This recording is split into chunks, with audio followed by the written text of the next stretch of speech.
Di video ini kita akan belajar tentang word classification atau pengelompokan kata. Jadi di dalam bahasa Inggris itu kata-katanya atau kosakatanya dibagi menjadi beberapa golongan supaya kita lebih mudah untuk mempelajarinya. Nah, ini kita bagi menjadi 9 macam. Yang pertama itu ada noun atau bahasa Indonesianya adalah kata benda. Nah, ini yang dikurung ini merupakan singkatannya. Contoh dari kata benda atau noun itu di sini ada boy, anak laki-laki, beauty, kecantikan, dan tree.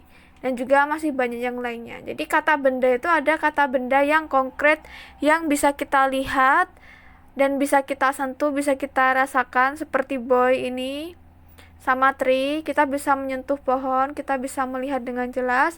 Ada juga kata benda yang merupakan sesuatu yang abstrak seperti beauty, kecantikan. Begitu. Kemudian kelompok kata yang kedua adalah pronoun atau kata ganti, yaitu kata yang menggantikan kata yang lain. Di sini contohnya ada he, dia laki-laki, mine, milikku, dan them, mereka. Ada verb, kata kerja, contohnya ada run, blink, sama sleep. Adjektif, kata sifat ada smart, bad, tidy. Kemudian ada adverb, kata keterangan here, slowly, usually.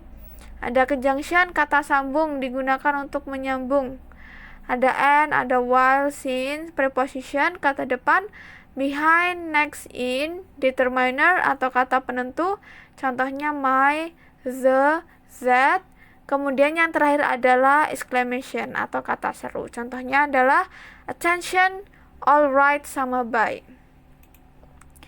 Nah, di sini ke-9 kelompok kata tadi itu memiliki fungsi masing-masing. Kalau noun sama pronoun itu dia fungsinya adalah sebagai subjek atau objek di dalam kalimat. Contohnya ada kalimat pendek di sini. Nia calls him. Nia memanggil dia laki-laki. Nah, Nia itu dia kan kata benda. Him juga. Him itu dia pronoun. Ya, jadi Nia itu noun, him itu pronoun. Nah, di sini Nia noun sebagai subjek, kemudian him pronoun sebagai objek.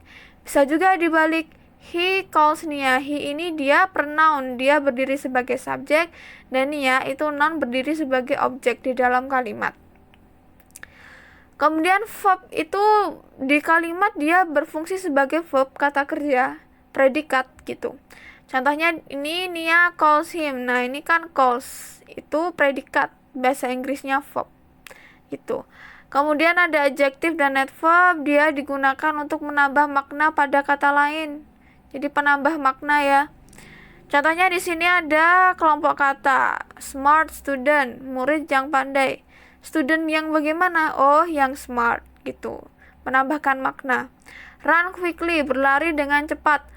Berlarinya dengan gimana? Oh, dengan cepat. Jadi dia menambahkan makna, quickly ini menambahkan makna kepada run. Kemudian ada conjunction dan preposition. Fungsinya adalah untuk menghubungkan antar bagian kalimat.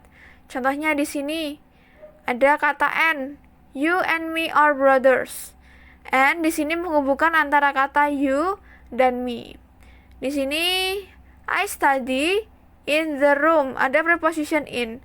Nah, di sini in itu menghubungkan antara I study dan the room dan bagian kalimat yang lainnya. Terus ada determiner, itu fungsinya untuk membatasi makna noun. Kalau adjektif dan adverb itu tadi untuk menambahkan makna noun, tetapi kalau determiner itu untuk membatasi makna noun. Contohnya di sini, this phone is not easy to use. Phone ini tidak mudah untuk digunakan. Phone yang mana? Oh, phone yang ini gitu. Jadi bukan phone-phone yang lainnya. Kemudian ada exclamation untuk mengekspresikan reaksi seseorang terhadap suatu kejadian atau situasi. Contohnya, gosh, what an awful smell. Jadi ini gosh ini seperti kata teriak gitu ya, suatu kata ekspresi terkejut gitu. Nah, untuk mempelajari kelas kata tadi, word classification tadi, itu fungsinya untuk mempermudah kita dalam mengerjakan bagian structure and written expression. Jadi walaupun di soalnya itu kita tidak paham arti kata per katanya, tetapi kalau kita paham kelas katanya itu kemungkinan besar kita akan bisa menjawab soal-soal di structure and written expression itu dengan benar, walaupun kita tidak tahu artinya. Tapi kalau kita tahu makna, tidak tahu artinya, tetapi kita tahu kelas katanya, seperti itu. Jadi begitu ya, pentingnya mempelajari kelas kata di dalam bagian structure and written expression.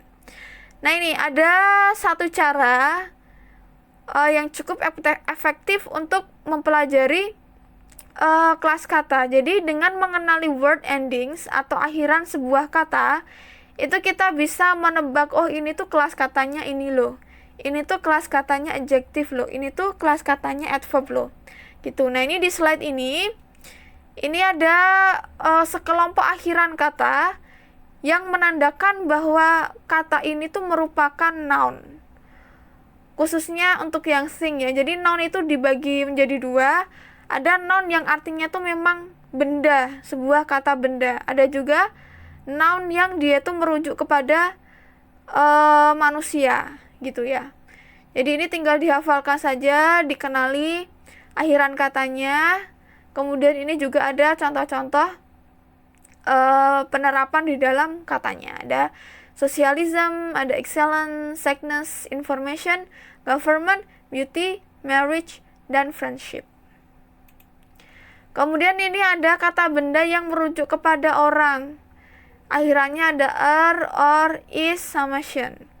Contohnya ada employer, actor, tourist, musician. Jadi ini kalau ada kata-kata yang berakhiran ini, itu kemungkinan besar merupakan kelas katanya noun yang merujuk kepada orang. Kemudian ada adjective. Nah, ini lumayan banyak.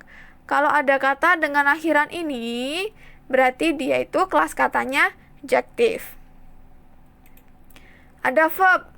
Nah, ini ada 4 ya. Kalau ada kata dengan akhiran ini, berarti dia katanya, kelas katanya adalah verb atau kata kerja. Ada adverb. Ini cuma satu, li.